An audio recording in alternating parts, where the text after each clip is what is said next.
Hi, welcome to The Farmer's Daughter.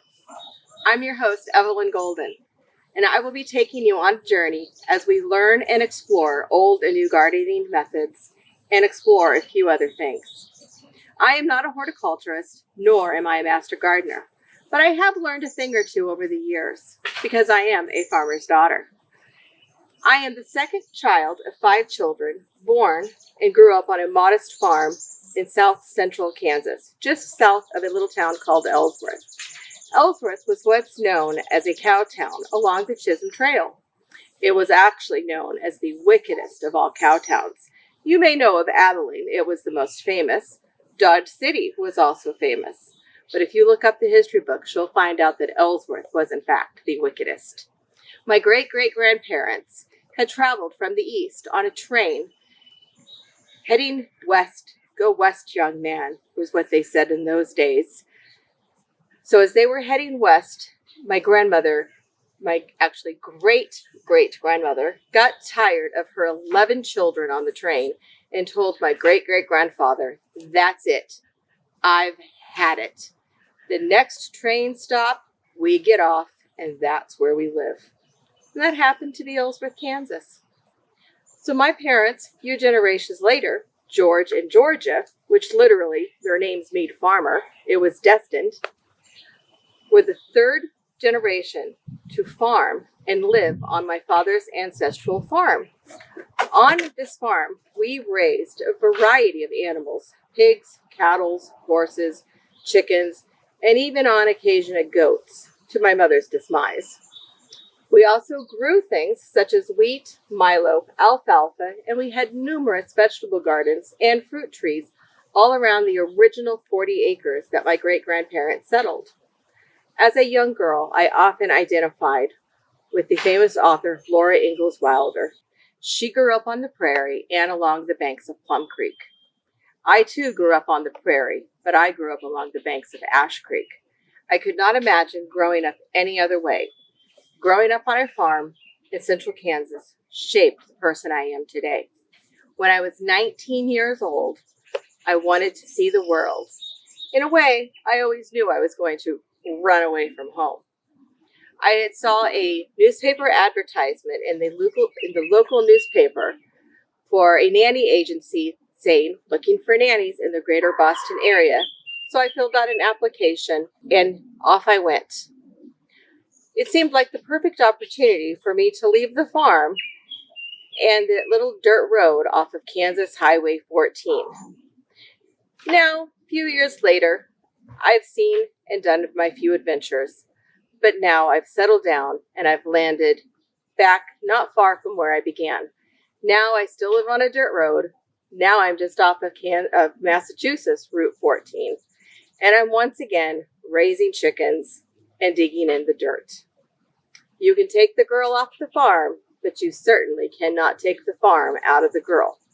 So on today's episode of The Farmer's Daughter, we're going to start at the beginning of gardening, getting our seeds started. So please join us while we get our seeds started. So if you have decided to start a garden, whether you are gardening at a community garden or in a container on your back deck or on your porch, or maybe you have a wonderful sunny location in your yard, no matter where you're gardening, you're going to need your plants. So I'm going to show you my most favorite methods of starting plants. Before we get started though, I just want to explain a little bit. I want to point out the fact that we are taping at the end of May in southeastern and New England. So this method called winter sowing is a little bit too late to get started, but I do have some finished product, which is why I've chosen to show this to you today. The reason why I love winter sowing is that it is so easy and it does not clutter up my house. So there's a few things that you're going to need to get started. You're going to need some type of a container. I like to use milk jugs or water jugs, but any half-gallon or larger container works fine. You're going to need your packet of seeds. You're going to need some duct tape. I like to use a glue gun. Of course, your gardening gloves. A Sharpie, or what even works better than a Sharpie is like a window marker. I like to use the spoons, a pair of scissors, and some nice organic soil. One quick thing on the soil. Remember that when you get started, the better your soil, the better your results are going to be. If you get cheap soil, your nutrients are going to run out rather quickly because you're going to need the soil to last throughout the winter months into the spring before you transplant your plants. So I get my soil actually from my compost bin that I have in my backyard. But on years that the composting didn't progress as well as I wanted it to, I have purchased some rich organic matter and started my seeds in that, and that has been fine. So let's go ahead and get started. So the first thing you want to do is take your container. And I like to use my old glue gun because I actually melt holes in the bottom of my container. You're basically wanting to create some drainage holes so water can drain out of the soil. So I have actually pre-drilled these for sake of timing because this old glue gun, she's not quite as hot as she used to be. But I found another use for her and I kept her out of the landfill. So now that I have the minimum of 4 drainage holes in the bottom of your container, and I actually did an additional 2, giving me 6 because I want to make sure that I don't have any water buildup. Then you're going to take off the lid and you can discard that because you no longer need it. And then you want to do 1 additional 7th hole towards the top of your container, just because it will make it easy to put your knife or a pair of scissors in. So I'm going to take my scissors and I'm just going to cut around the part of the container that does not have the handle. You want to leave that part attached. And then that way you can flip it over and it almost creates like a little flip top lid. So now that you have your little miniature garden or greenhouse made, you're going to want to slip on your garden gloves. The reason why you want to wear garden gloves is that your soil does contain a lot of different microorganisms, but there's a lot of other things in there, and it also just dries out your skin, and it's just always a good practice. So you're going to take your nice, rich organic soil.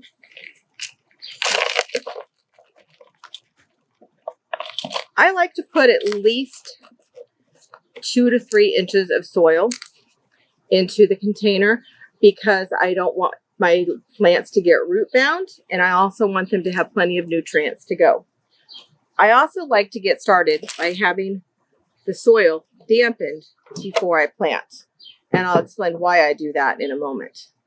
So we've got that soil in the water soaking up, and it's also a great way for me to check to see if my drainage is working, because if I put too much water in, it is going to drain down the bottom.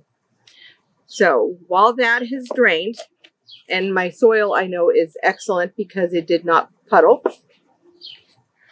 today I'm going to show you how to plant acorn squash. Acorn squash happens to be my favorite squash plant. So I'm actually now going to have to take my gloves off just so I can open this package. And you're going to want to read the back of your package because you're going to want to find out how deep do you actually need to plant these seeds, how long is it going to take them to germinate, how tall are they going to be, how far apart do you need to plant them, because if you're not going to save your seed packet, you may choose to actually put some of that information on your container. But I do save my packets, so I don't have to worry about that. I'm going to only put 2 acorn squash seeds in this plant because this is maybe 4 by 4 inches, and these will be transplanted later. So now that my soil has been moistened, I'm going to basically make 2 holes in the soil. It's going to look like the top of a die. Imagine if you're playing with some dice and one of your die has the number 2 on the top, you're going to make the holes in the top just like the number 2 die. And then I'm going to place a hole in there, and I don't want it to be more than about 1/4 inch deep. And then I'm going to cover the soil. And now that's planted. So now that my seeds are planted, I want to wrap him up and get him ready to endure the winter months. So I'm going to pop my container back in so it will seal up, and I take a strip of duct tape. Let's see if it will cooperate and peel off nicely for me today, because you know how duct tape is. And see if I can do this gracefully. Graceful is not in my nature, so I never end up doing this very pretty. But it's not about being pretty, it's about being functional. But as long as you manage to get enough duct tape around it to seal the carton shut again. Basically, you want to make sure that no cold breeze is going to get through there, as well as the only rain that is going to happen is through the top area here. So I like to take a spoon, or you could even do a plastic knife, and I write the name of the seed that I'm going to put, and I actually put it in the top. Now, it does a couple of things. Is if I write this on the jug or the container itself, it does tend to wear off through the snow and the rain, but for whatever reason on the plastic spoon, it does not. Second reason is when I go to plant this later in the spring, I already have a marker to put my new seedling into the ground. Now it's already watered, so I don't have to do that. And now I'm going to go ahead and put acorn squash on there, just so that way until it wears off, I don't have to continue to look at that. And I'm going to place this in a sunny location. Now, mind you, I have done this late February, early March. So that's why you can't do it now at the end of May, because you need time for Mother Nature to do what she does best and freeze the soil. Let the soil thaw out. Freeze the soil. Let the soil thaw out to go through her cycles of the season. Believe it or not, snow can be piled up on top of this. That is actually going to warm the soil down at the bottom of this, having the snow around it. And then when that spring sun comes out and starts baking down on this, it's going to create a miniature greenhouse and its own little ecosystem, if you will, inside the container. And Mother Nature will know when the temperature is just right and the sun is just right, the squash will sprout. And then you're going to get eager and excited, and you're going to find yourself on those warm days looking down into your container to see if anything has sprouted. Now, in southeastern Massachusetts, we really shouldn't plant anything till middle of May, Memorial Day, if you really, really want to be safe of frost.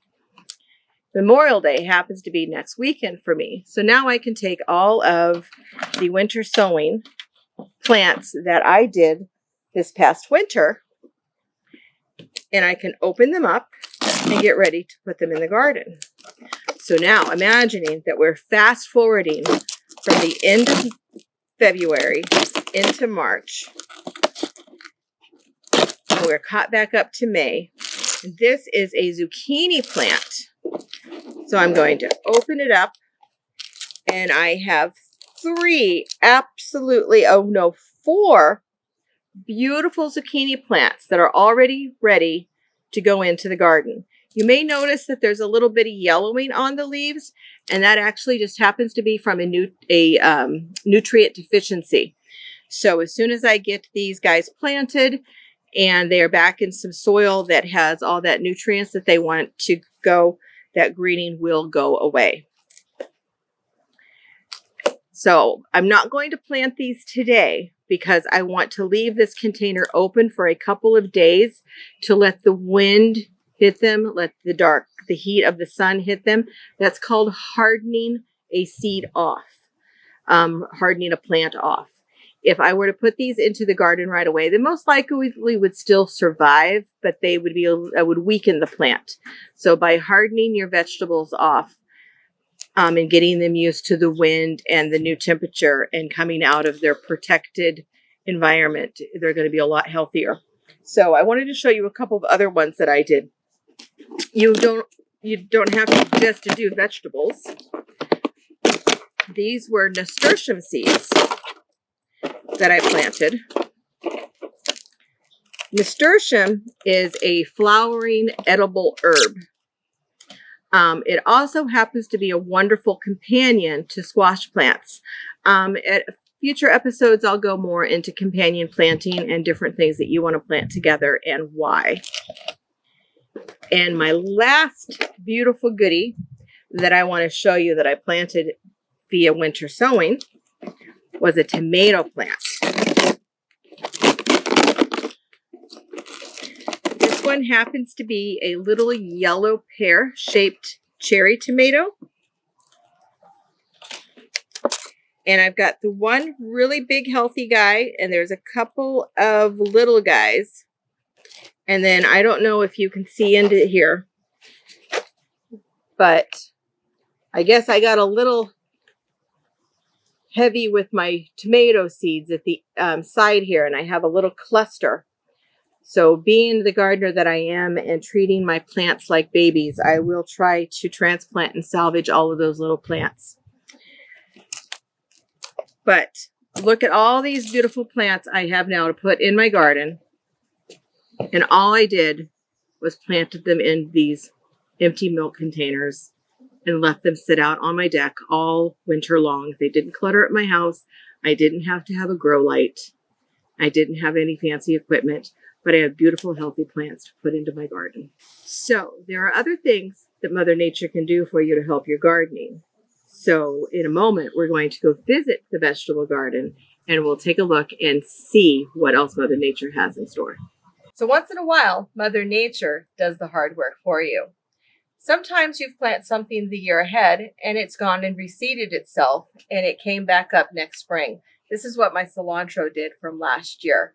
I planted cilantro seed at the end of my garden and it reseeded itself and it kept growing all season long. I wasn't expecting to have such a wonderful bed of cilantro come spring. I have had so much cilantro this year that I have dug it up and I have shared it with friends, neighbors, and pretty much just anybody who's willing to take it. In fact, I'm going to give a few to my camera crew today. So it's so easy if you have something come up in your garden and you don't want it where it goes. You just go deep underneath where the roots are and loosen it up. And then grab the plant at the base of the plant and you want to gently ease it out because you want to make sure that you get your full root system because you're going to need that root system for it to transplant. So I already have some of these leftover planting cubes from previous nursery plants, and I'm going to press a hole into the soil that I've already made, and I'm going to press the cilantro roots in, and I'm going to cover that back up. And I actually got 2 cilantro plants out of that one, so I'm going to go ahead and do another one. And even though I've watered my soil ahead of time after I plant these, I am going to give them another watering before I send them home with my camera crew. So this entire bed was full of cilantro, and I certainly don't need that much. I could make salsa every day for weeks, and I still would have cilantro left over. So another great thing that you can plant in your garden are going to be tomato plants, and they will reseed themselves. I'm going to show you. So now I'm at this year's lettuce bed, but last year it was my tomato bed. Later on in future episodes, we'll talk about rotating your crops and the reason why you want to do that. But last year in this box, I had my tomatoes planted, and this year I've planted my lettuce. But I do have a few little tomatoes popping up that are giving me some gifts. I've got at least 1, 2, 3, 4, and way over there is at least 5 tomatoes that I did not plant myself this year. It sure is going to be a little bit of a surprise. Are they going to be a cherry tomato or are they going to be a celebrity tomato? but I know the chances are there'll be one of the two because I only had celebrity and cherry tomatoes planted here last year. I'm going to let them get a little bit bigger before I go ahead and transplant them, because they should be around minimum 4 inches tall before I move them to their new home for this year. Or I could choose to leave them here because lettuce and tomatoes are wonderful companions, that as the tomato plants grow taller, they'll actually shade my lettuce and keep it going. But however, I also run the risk of having more tomatoes growing in the same location could increase my chances of pests and disease. But like I said, we'll get into that in further episodes. But I just wanted to show you, again, I've gotten minimum 5 or 6 tomatoes gifted by Mother Nature that my garden gave me myself. So now we're in the part of the garden where I grow my sugar snap peas and my snow peas. I grow them along back of the fence so that way they can grow up. Now, growing up on a farm, we didn't go out and buy all the fancy things. We kind of used what we had. So you're going to notice that I have a little bit of a Mod Podge of things going on here for my pea plants to grow up. Now, Mother Nature gave me this beautiful sunflower plant that is growing up in the middle of my sugar snap pea garden. I'm going to leave her there because it gets full sun, and eventually the sunflower will grow high enough that the sugar snap pea actually may choose to wrap herself around the sunflower and use it as her support. And they are 2 good companions. So we're going to just kind of leave it there and see what happens. Who knows? I may start something new, and I may start growing sunflowers with my sugar snap peas going forward. Let's go check and see what's going on over on the other part of the garden. So our final stop of the adventure of the volunteers, and the reason why I call them volunteers is because I didn't plant them. They came up where they wanted it voluntarily. So these are a borage plant. Borage is an herb, or a flower, if you will. The flower is edible. The greens are edible when they are young, but as they get older, they get the little hairs on the stems are almost prickly. But you only really need to plant borage in your garden once, because even though it is an annual, it will continue to reseed itself. So I had a cluster of borage in one spot, and I have decided to border the back of this entire corner with borage. Later on in another episode in our companion planting, I'll be able to get into more reasons why you want borage in your garden. Now, I just want to mention on this garden, you're going to see that I have a bark mulch down. And the reason why it is okay for me to use this in the garden around foods that I'm eating is the fact that this is a natural bark. This has no chemicals in it. It has no dye.